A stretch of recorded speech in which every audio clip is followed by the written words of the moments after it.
ভারত পাকিস্তান সংঘাতে কাঁপছে উপমহাদেশ, তবে রাজনৈতিক অস্থিরতায় দুশ্চিন্তায় বাংলাদেশ ক্রিকেট। পিএসএল খেলতে রাওয়ালপিন্ডিতে আছেন দুই বাংলাদেশি ক্রিকেটার রিশাদ হোসেন ও নাহিদ রানা।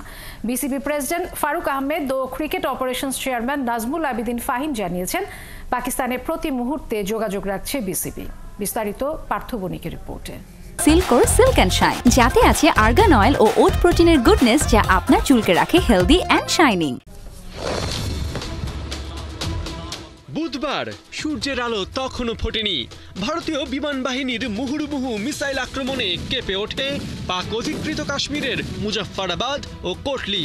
বিকট শব্দে ভেঙে যায় পাঞ্জাবের ভাওয়ালপুর, মুরিদকে, शकरगढ़ ও শিয়ালকোটের বাসিন্দাদের ঘুম। ভারতের তরফে বার্তা, দিস ইজ অপারেশন সিন্দুর। পেহেলগামে সন্ত্রাসী হামলার দাঁত ভাঙা জবাব।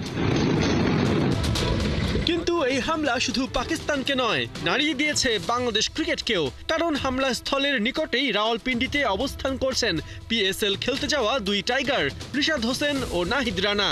হামলা স্থলগুলোর মধ্যে মুজফফরাবাদ থেকে 140 কিলোমিটার ও কোটলি থেকে 125 কিলোমিটার দূরেই অবস্থান এই দুই বাংলাদেশি ক্রিকেটারের।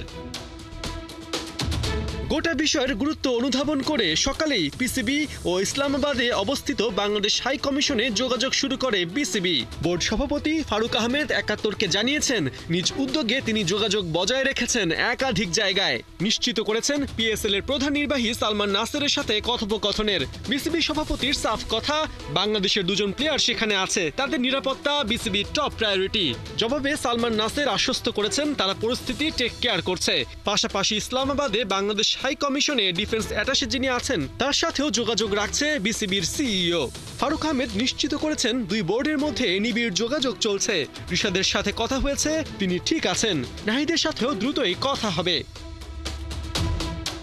এদিকে ভারতের হামলার প্রেক্ষাপটে পিসিবি জানিয়েছে পিএসএল অব্যাহত থাকবে, তবে বিবৃতি যতটা সহজ, পরিস্থিতি ততটা না। পিএসএল এ লিগ পর্বের খেলা আছে আরও 5টা, যার মধ্যে 4টাই কাশ্মীর লাগোয়া রাওয়ালপিন্ডিতে।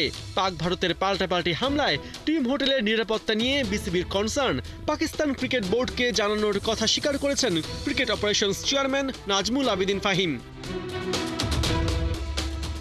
পিএসএল তো আছেই, 25 মে থেকে পাকিস্তানে শুরু হবে পাক বাংলাদেশ 5 ম্যাচের টি20 সিরিজ। সে লক্ষ্যে মিরপুরে পুরো দমে চলছে টাইগারদের অনুশীলনও। Cricket operations chairman Nazmul Abedin Fahim জানিয়েছেন, ন্যাশনাল টিমের প্ল্যানে এখনই কোনো পরিবর্তন নয়। পার্থ বণিক, ৭১।